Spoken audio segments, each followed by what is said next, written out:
مسئول کج سلیقه، بد سلیقه، نمیدونم اسمشو چی بذارم، به اسم یه مسئول ولاد اسلامی یه کاری انجام میده که شما در دین و در این که اعلان کنی شما بچه مسلمونی بخوای خجالت کنی.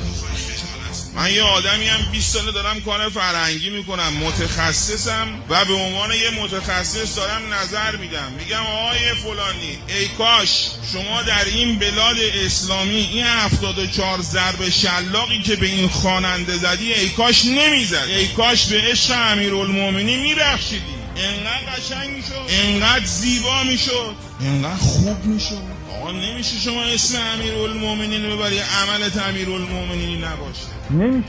میگم دو حالت داره، یا یه عده کروکل لال مادرزادن، یا نه ملعت بطونکم من الحرام، انقدر حرام اومده گوشاتون کر شده، کور شده. چیو؟